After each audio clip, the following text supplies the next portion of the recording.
Howdy, this is Sailor the Piper Man, Piper the Sailor Man, with my Jungle Gym hat. Do you remember Jungle Gym?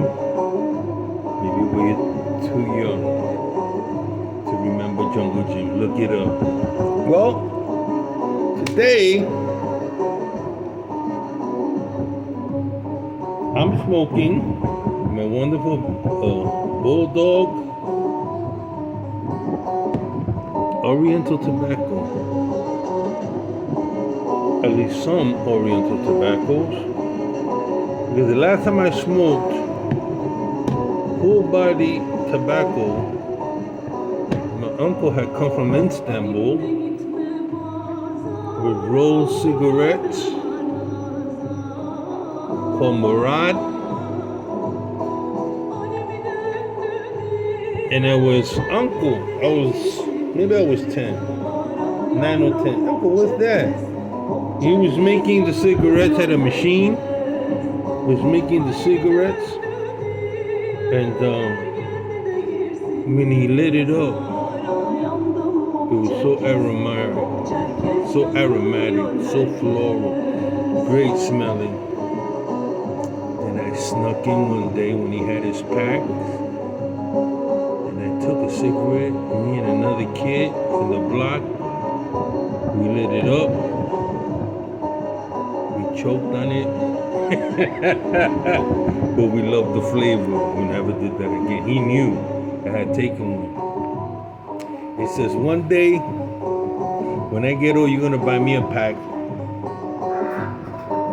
So he smoked Marat and he also smoked Camel. At the turn of the century, or 1910, Camel came around, but the early cigarettes in America and around the world used Oriental tobacco. Okay, Oriental tobacco was grown here in the United States, the tobacco, and it was introduced by the Spaniards to the Ottoman Turks. So you have to go study the Ottoman Empire when it developed.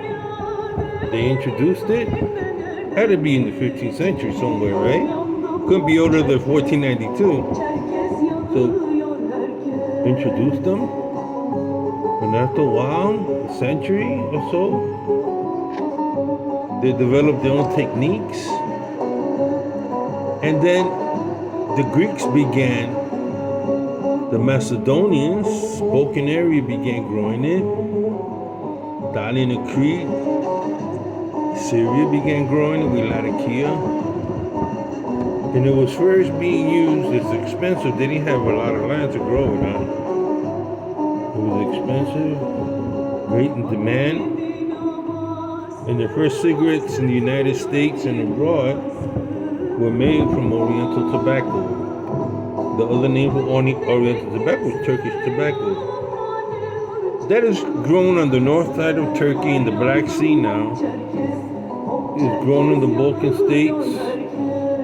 I have no idea if it's still grown in Syria, but it's grown in Egypt and in South Africa. So that Oriental tobacco has certain characteristics. One is very aromatic. Two, it's grown, sun-grown, out. You know, it was grown out. It originally was from Thrash in Macedonia. It's now grown all over the Black Sea, like I said, Egypt and South Africa.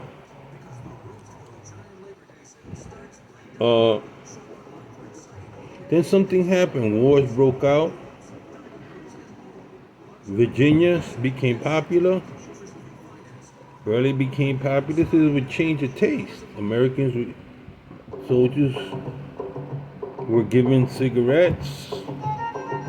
And here is Turkish music. I thought I'd get into the spirit of it, since I am talking about Turkish tobacco. Pipe smokers enjoyed it very much.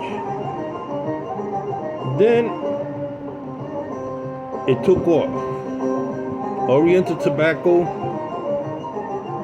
in tobacco blend took off with a product called Balkan Sobriani. If you go to some of these big shows, I haven't been able to. These big shows, you will see that some people still have some stock of Balkan Sobriani. Get it. Not only is it collectible, it's great tobacco, and people of interest will pay the money for it. I remember smoking Balkan Sobriani in the late 80s, and there was still some in the 90s. Syria went to war, there was a problem, and the production stopped for a while. Now it's back. You can get Balkan or Oriental Turkish tobacco in this. Balkan Sasiani. This is around, you can get this in most places. There are also other Balkan blends. When it says Balkan blends, it's still Oriental Tobacco. There are different types of Oriental Tobacco. This one that you can rarely get has the choices Macedonian. In this one, they add some Latakia and some Virginia. Cut loose, very aromatic and spicy. It's wonderful tasting tobacco. So remember, Balkan Sobriani if you want Oriental. Now there's some other companies that can get their hands, like Baron. You can buy some. They got a good collection of pipes and cigars.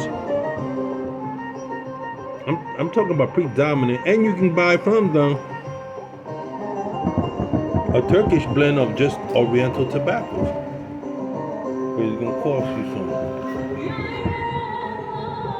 So that being said, that's predominantly the history. Some English blends use Oriental. Some Scottish blends use Oriental. And Balkan blends use Oriental. Some American companies use it. Cornell Dell, they use it, but that's their long history. Beautiful, sun-grown, aromatic, great tasting. That's the history of Oriental Turkish tobacco. I got to smoke a whole pack when I was young. I had gone to Marseille, to the Arab section. They were like, you can't go to the Arab section. But I said, what the heck, I'm going.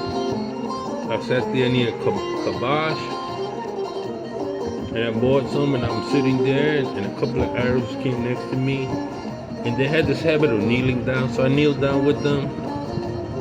I had some couscous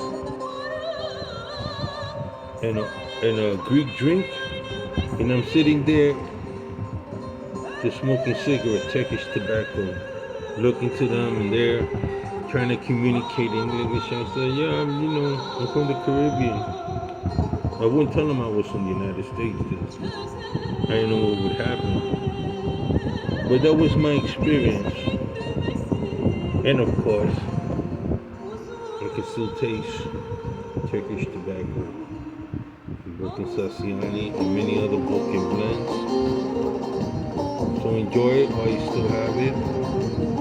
If you're like me, you're gonna put it away for a rainy day.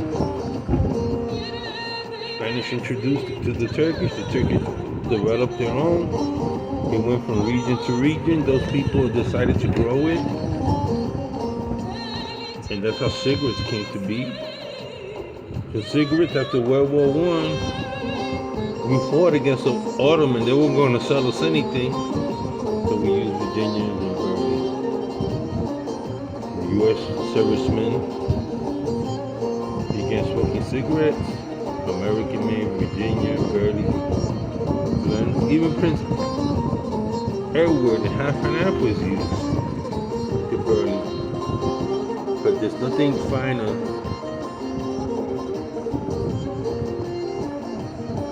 There's There's nothing finer than Turkish tobacco. Okay, so enjoy. That's a history lesson. But it grew in the United States, went abroad, was developed, grown in other places, and that's how we got Oriental Tobacco. And I'm gonna let you enjoy a little bit of the Oriental Turkish music. As I puff away my jungle gym hat.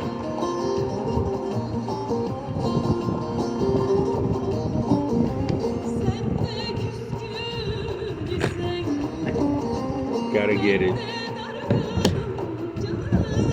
You like English blend? You should like that.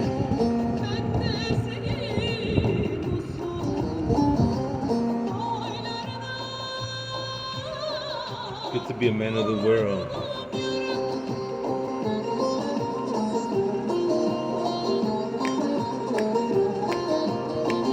Party over here. Enjoy yourself, my friend. Smoke up.